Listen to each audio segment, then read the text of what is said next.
اعوذ باللہ من الشیطان الرجیم، بسم اللہ الرحمن الرحیم۔ الصحہ کے ناظرین، السلام علیکم ورحمۃ اللہ وبرکاتہ۔ میں نے گزشتہ پارٹ میں حضرت رابعہ بصری رحمۃ اللہ علیہ کے کچھ اقوال زرین اور ان کے ارشادات کا ذکر کیا تھا۔ آج میں ان کے کچھ کرامات آپ کے سامنے یہاں کروں گا۔ ناظرین، حسب روایت آگے بڑھنے سے پہلے آپ سے درخواست ہے کہ میری اس ویڈیو کو لائک کر کے میرے چینل کو سبسکرائب کر لیں۔ شکریہ۔ ناظرین، یہاں پہلے اس بات کو سمجھنے کی ضرورت ہے کہ کرامت اصل میں ہے کیا، کرامت کے معنی کیا ہیں۔ یہ بات بالکل صحیح ہے کہ اللہ اپنے خاص بندوں کو اپنے فضل سے انہیں کچھ روحانی فیض سے نوازتا ہے، تو کائنات کی ہر چیز اللہ کے اس خاص بندے کی تابع ہو جاتی ہے، اور اگر وہ چاہے تو اللہ کے حکم سے اپنے اس روحانی فیض کا استعمال دین کی خدمت کے لیے کر سکتا ہے۔ کچھ اولیاء کرام نے کرامات کی تشریح کچھ ان الفاظ میں کی ہے، جیسے امام محمد بن عبداللہ رحمۃ اللہ علیہ فرماتے ہیں کہ کسی نبی یا ولی اللہ سے خلاف عادت کوئی بات یا واقعہ ظاہر ہو، اسے کرامت کہتے ہیں۔ کرامت کے ظاہر ہونے کے لیے ضروری نہیں ہے کہ ولی کو اس کا علم بھی ہو یا وہ اس کا ارادہ رکھتا ہو۔ ایک اور علامہ نفسی رحمۃ اللہ علیہ فرماتے ہیں، کرامت اس خلاف عادت کام کا نام ہے جو کسی نیک بندے سے ظاہر ہو لیکن نبوت کے دعوے کے ساتھ نہ ہو۔ تقریباً اسی قسم کی بات علامہ عبدالعزیز برحاروی رحمۃ اللہ علیہ نے کی ہے کہ کسی اللہ کے نیک بندے سے عادت کے خلاف کسی کام کا ہونا کرامت ہے، بشرطے کہ وہ شخص نبوت کا دعوے دار نہ ہو۔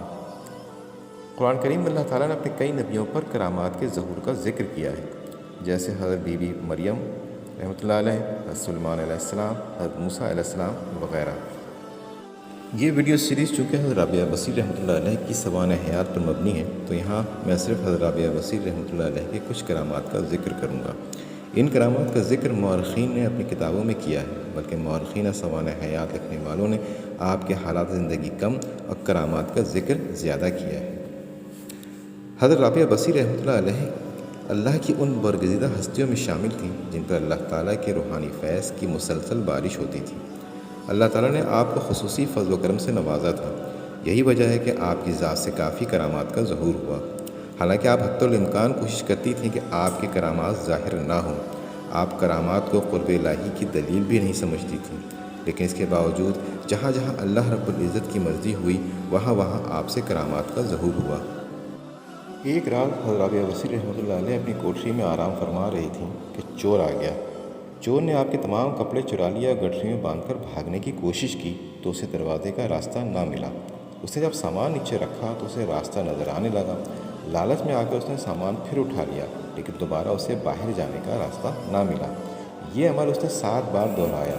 پھر کوٹری کے ایک کونے سے آواز آئی، اے شخص، اپنے آپ کو مصیبت میں نہ ڈال، کیونکہ اس نے کئی سال سے اپنا آپ ہماری دوستی اور نگہبانی کے ثبوت کر رکھا ہے۔ یہاں تو شیطان کی مجال نہیں کہ وہ اس کے گرد یا آگے پیچھے پھٹک سکے۔ پھر ایک چور کی کیسے جرات ہو سکتی ہے کہ اس کی چادر چرا دے؟ اے چور، اس سے کوئی تعلق نہ رکھو، کیونکہ اگر ایک دوست سو رہا ہے تو کیا ہوا، دوسرا تو جاگ رہا ہے۔ یہ واقعہ بالکل صحیح اور یقینی ہے، کیونکہ اللہ خود قرآن میں فرماتا ہے کہ میرے بندوں کی حفاظت کے لیے ان کے آگے پیچھے فرشتے ہوں گے۔ ایک دفعہ کا اور واقعہ ہے کہ ایک مرتبہ ایک چور آپ کے گھر داخل ہوا۔ اس کا خیال تھا کہ گھر میں کوئی قیمتی سامان ہوگا۔ اس نے گھر کا کونا کونا چھان مارا لیکن اسے کچھ نہ ملا۔ وہ مایوس ہو کر واپس جا رہا تھا کہ حضرت رابعہ بصری رحمۃ اللہ علیہ نے اسے روکا اور پوچھا کہ کیا تم چور ہو؟ اس نے غصے سے جواب دیا، ہاں میں چور ہوں۔ آپ نے فرمایا تو پھر یہاں سے خالی ہاتھ نہ جاؤ۔ وہ بولا، یہاں رکھا ہی کیا ہے جو ساتھ میں لے جاؤں؟ آپ مسکرائیں، فرمایا کہ وضو کر کے 2 رکعت نماز میرے حجرے میں ادا کرو، تمہیں یہاں سے اتنا سامان ملے گا جتنا ساری عمر نہیں ملا ہوگا۔ چور نے لالچ میں آ کر وضو کیا اور حجرے میں جا کر 2 رکعت کی نیت باندھ لی۔ ادھر حضرت رابعہ بصری رحمۃ اللہ علیہ بھی رب الذوالجلال کے حضور سجدہ ریز ہو گئیں اور دعا کرنے لگیں کہ اے رب العالمین، یہ چور میرے دروازے پر آیا تھا، اسے یہاں تو کچھ نہیں ملا، لہٰذا میں اسے تیرے دروازے پر لے آئی ہوں، میرے اللہ اسے نواز دے۔ حضرت رابعہ بصری رحمۃ اللہ علیہ کی اس دعا کو اللہ نے قبول کیا اور چور کو نماز میں اتنا سرور ملا کہ اس نے مزید 2 رکعت کی نیت کر لی۔ اس کے بعد پھر 2 رکعت ادا کی، حتیٰ کہ جوں وہ نفل پڑھتا گیا تو اسے لطف و سرور ملتا گیا، یہاں تک کہ حضرت رابعہ بصری رحمۃ اللہ علیہ نے دیکھا کہ وہ سر بسجود ہو کر رو رہا ہے اور اپنے گناہوں اور اب ایوب کا اعتراف کر کے معافی مانگ رہا ہے، استغفار کر رہا ہے، تو اللہ کو اس کی گریہ زاری اس قدر پسند آئی کہ اسے معاف کر کے چور سے ولی بنا دیا۔ یہ دیکھ کر حضرت رابعہ بصری رحمۃ اللہ علیہ نے اللہ سے عرض کی کہ اے اللہ، تو نے اپنے گناہ گار بندے کو معاف کر کے اعلیٰ مقام عطا کیا ہے، میں بھی تیری عاجز بندی ہوں، میری کوتاہیوں کو بھی معاف فرما دے۔ اللہ نے کہا، تو کیا سوچتی ہے؟ تیری وجہ سے ہی تو میں نے اس کو معاف کیا ہے اور اس کی توبہ قبول کی ہے، تو ہمارے نزدیک اعلیٰ مقام پر ہے۔ ایک دفعہ دو درویش حضرت رابعہ بصری رحمۃ اللہ علیہ سے ملنے آئے۔ وہ دونوں بہت بھوکے تھے اور آپس میں گفتگو کر رہے تھے کہ رابعہ انہیں اگر کھانے کو کچھ دے دیں تو بہت اچھا ہو، کیونکہ ان کے ہاں رزق حلال ملتا ہے۔ جب وہ آ کر اندر بیٹھ گئے تو ان کے سامنے ایک کپڑے میں 2 روٹیاں رکھی گئیں۔ یہ دیکھ کر وہ خوش ہوئے۔ اس سے پہلے کہ وہ کھانا شروع کرتے، اچانک باہر سے کسی فقیر نے آواز لگائی کہ اللہ کے نام پہ کچھ کھانا دے دو۔ حضرت رابعہ بصری رحمۃ اللہ علیہ نے درویشوں کے سامنے رکھی گئی 2 روٹیاں اٹھا کر اس فقیر کو دے دی۔ درویش دیکھ کر حیرت زدہ رہ گئے لیکن خاموش رہے۔ کچھ دیر بعد ایک کنیز بہت سی گرم روٹیاں لیے حاضر ہوئی اور عرض کیا کہ میری مالکہ نے بھجوائی ہیں۔ آپ نے روٹیاں لیں اور ان کا شمار کیا تو وہ 18 نکلیں۔ آپ نے کنیز کو روٹیاں واپس کرتے ہوئے کہا، شاید تمہیں غلط فہمی ہوئی ہے، کیونکہ یہ روٹیاں میرے ہاں نہیں بھیجی گئیں، یہ کسی اور کی ہیں، اسی کے پاس لے جاؤ۔ مگر کنیز نے بڑے وثوق سے کہا کہ یہ آپ ہی کے لیے بھیجی گئی ہیں۔ آپ نے کنیز کے اصرار کے باوجود روٹیاں واپس کر دیں۔ کنیز جب گھر واپس لوٹی اور اس نے اپنی مالکن سے سارا واقعہ بیان کیا تو اس نے پوچھا کہ روٹیاں کتنی ہیں؟ کنیز نے کہا، روٹیاں 18 ہیں۔ تب مالکن نے کہا، ان میں 2 روٹیوں کا اضافہ کر کے پھر لے جاؤ اور انہیں دے دو۔ کنیز نے 2 روٹیاں اور رکھ لیں اور روٹیاں حضرت رابعہ بصری رحمۃ اللہ علیہ کے پاس لے گئیں۔ آپ نے روٹیاں دوبارہ گنی تو 20 تھیں۔ آپ نے فرمایا، ہاں، یہ ہمارے لیے ہی بھیجی گئی ہیں۔ پھر آپ نے 2 روٹیاں دونوں درویشوں کے سامنے رکھ دیں۔ وہ حیرت زدہ ہو کر کھانے میں مصروف ہو گئے۔ کھانا کھانے کے بعد انہوں نے حضرت رابعہ بصری رحمۃ اللہ علیہ سے اس بارے میں پوچھا کہ آخر یہ کیا ماجرا ہے کہ جب ہم کھانا کھانے لگے تو آپ نے روٹیاں اٹھا کر فقیر کو دے دیں، پھر ایک کنیز نے روٹیاں لا کے دیں تو آپ نے کہا کہ یہ ہماری نہیں ہیں، پھر جب وہ دوبارہ آئیں تو آپ نے کہا کہ ہاں، یہ ہمارے لیے بھیجی گئی ہیں۔ حضرت رابعہ بصری رحمۃ اللہ علیہ نے فرمایا، جب آپ تشریف لائے تو مجھے معلوم تھا کہ آپ بھوکے ہیں، مگر جو کچھ تھا وہ میں نے آپ کے سامنے رکھ دیا، لیکن مجھے معلوم تھا کہ یہ معزز مہمانوں کے لیے ناکافی ہوں گی۔ اس اثنا میں ایک فقیر آ پہنچا تو میں نے 2 روٹیاں اٹھا کر اسے دے کر اللہ سے عرض کیا، اے اللہ، تیرا وعدہ ہے کہ ایک کے بدلے 10 دے گا، مجھے تجھ پر پورا بھروسہ اور یقین ہے، میں نے تیری رضا کے لیے 2 روٹیاں دے دی ہیں، لہٰذا اے اللہ اب 2 کے بدلے 20 عطا کر۔ جب وہ کنیز 18 روٹیاں لائی تو مجھے معلوم ہو گیا کہ یا تو کوئی غلطی ہوئی ہے یا یہ پھر روٹیاں کسی اور کی ہیں، میری نہیں ہیں، لہٰذا میں نے روٹیاں واپس کر دیں۔ پھر جب پوری 20 روٹیاں لے آئیں تو مجھے معلوم ہو گیا کہ اللہ کے وعدے کے مطابق 20 روٹیاں آ گئی ہیں، لہٰذا میں نے وصول کر لیں۔ درویش سن کر رابعہ بصری رحمۃ اللہ علیہ کے اللہ تعالیٰ کے وعدے پر کامل یقین اور بھروسہ کو دیکھ کر حیران رہ گئے۔ ایک دفعہ آپ نے کافی دنوں سے کچھ نہیں کھایا تھا۔ جب خادمہ کھانا تیار کرنے لگیں تو گھر میں پیاز نہیں تھا، لہٰذا اس نے حضرت رابعہ بصری رحمۃ اللہ علیہ سے پوچھا کہ کیا میں پڑوس سے ایک پیاز مانگ کر لے آؤں؟ حضرت رابعہ بصری رحمۃ اللہ علیہ نے جواباً کہا کہ 40 سال قبل میں نے اللہ سے یہ وعدہ کیا تھا کہ اللہ تیرے علاوہ کسی سے نہیں مانگوں گی، لہٰذا اگر پیاز نہیں ہے تو کوئی بات نہیں، اس کے بغیر ہی کھا لوں گی۔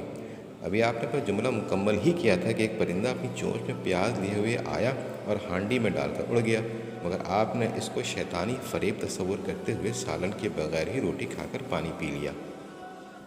ایک دفعہ رابعہ بصری رحمۃ اللہ علیہ پہاڑ پر گئیں تو جنگلی جانور آپ کے ارد گرد اکٹھے ہو گئے، جن میں ہرن، پہاڑی بکرے، خرگوش، جنگلی گدھے وغیرہ شامل تھے۔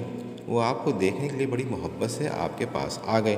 اچانک وہاں خواجہ حسن بصری رحمۃ اللہ علیہ آ گئے، جن کو دیکھ کر تمام جنگلی جانور وہاں سے چلے گئے۔ حضرت حسن بصری رحمۃ اللہ علیہ نے جب یہ دیکھا تو حیران ہوئے اور آپ سے سوال کیا کہ یہ جنگلی جانور مجھے دیکھتے ہی کیوں بھاگ کھڑے ہوئے، جبکہ یہ آپ کے پاس دوستانہ انداز میں کھڑے تھے؟